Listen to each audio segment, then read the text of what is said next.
కాకినాడ జిల్లా పెదపూడి మండలం police station పరిధిలో ఎస్ఐ కె రామారావు మీడియా సమావేశాన్ని నిర్వహించారు. ఈ సందర్భంగా ఆయన మాట్లాడుతూ గణేష్ ఉత్సవాల సందర్భంగా గణేష్ మంటపాల ఏర్పాటుకి ప్రభుత్వ ఉన్నతాధికారులు సింగిల్ విండో అనే కొత్త విధానాన్ని అందుబాటులో తీసుకొచ్చారని, మంటపాలు ఏర్పాటు చేసేవారు ఈ సింగిల్ విండో యాప్లో అప్లికేషన్స్ నమోదు చేసుకుంటే ప్రతిసారి పోలీస్ స్టేషన్కి వెళ్లాల్సిన అవసరం లేకుండా అనుమతులు పొందవచ్చని అన్నారు. పెదపూడి మండల ప్రజలు సంతోషకరమైన వాతావరణంలో వినాయక చవితి ఉత్సవాలు జరుపుకోవాలని తెలిపారు. ఇవి D5 న్యూస్ విశేషాలు. ఎప్పటికప్పుడు తాజా సమాచారం కోసం చూస్తూనే ఉండండి D5 news. Take a small break in D5 news. Welcome back to D5 news.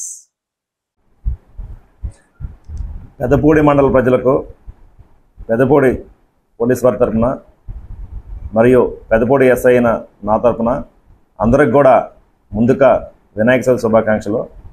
మీరందరూ కూడా సుఖ సంతోషాలతో హ్యాపీగా గొడవలు లేకుండా ఆహ్లాదకరంగా సంతోషంగా పండుగ గడపాలని కోరుకుంటున్నాం. ముఖ్యంగా ఈ వినాయక నిమజ్జనం సందర్భంగా అందరూ కూడా విగ్రహాలు ఏర్పాటు చేస్తారు.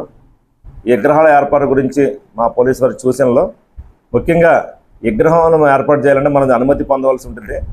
ఈ అనుమతి అనేది ప్రభుత్వం వారు పై అధికారులు కొత్తగా సింగిల్ విండో విధానం తీసుకొచ్చారు.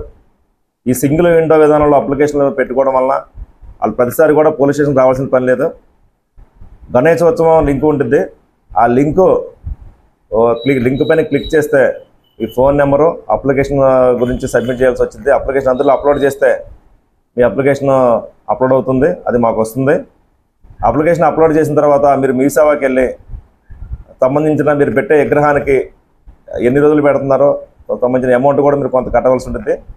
ఆ అమౌంట్ కట్టిన తర్వాత మీకు రిసిప్ట్ ఇస్తారు. ఆ రిసిప్ట్ని మళ్ళీ మీరు అదే లింక్లో అప్లోడ్ చేస్తే మీకు పర్మిషన్ మంజూరు అవుతుంది. ఆ QR కోడ్ ఒకటి ఇష్యూ చేస్తారు. ఆ QR కోడ్ని మీరు విగ్రహం దగ్గర పెడితే మేము చెకింగ్కి వచ్చినప్పుడు దాన్ని చెక్ చేయించుకొని వెళ్తాం.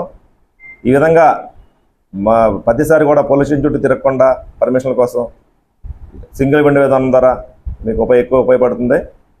ఈ విగ్రహం ఏర్పాటు చేసిన తర్వాత ముఖ్యంగా మనం కొన్ని జాగ్రత్తలు తీసుకోవాలా. విగ్రహం ప్రైవేట్ స్థలంలో ఏర్పాటు చేస్తే కంపల్సరిగా వారి అనుమతి పొందాలా. అదేవిధంగా పంచాయతీ స్థలంలో ఏర్పాటు చేస్తే పంచాయతీ వారి అనుమతి పొందాలా.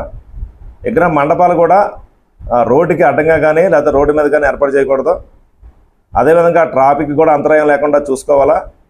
విగ్రహం ఏర్పాటు చేసిన తర్వాత ఆ మండపం వద్ద కంపల్సరిగా ఒకరు కానీ అంతకన్నా ఎక్కువ మంది ఉండవచ్చు. నైట్ కూడా విగ్రహంతో పాటు స్టే చేయాలా. అదేవిధంగా విగ్రహం నిమజ్జనం అందరూ కూడా కమిటీగా ఏర్పడి ఒక ప్లాన్ ప్రకారం చేసుకోవాలా. అదేవిధంగా అక్కడ కరెంటు విషయంలో కూడా జాగ్రత్తలు తీసుకుంటూ ఉండాలా. ఎట్టి బస్సులో కూడా గొడవలు లేకుండా ప్రశాంతంగా ఇక ఈ నిమజ్జనం ఏర్పాట్లు చేసుకోవాలా. నిమజ్జనం విషయంలో కూడా అశ్లీల నృత్యాలు కానీ బాణాసంచా కాల్చడం కానీ అదేవిధంగా ఇలా ఈ గొడవలు పట్టడం కానీ చేయకూడదు. పోలీస్ వారి నుంచి మా సపోర్ట్ కంపల్సరీగా మీరు సపోర్ట్ ఇస్తాం. మీరు కూడా మండల ప్రజల్లో విగ్రహాలు ఏర్పాటు చేసే కమిటీ వారు అందరూ కూడా పోలీసుకి సపోర్ట్ చేయాలని కోరుకుంటున్నాం. Thank you.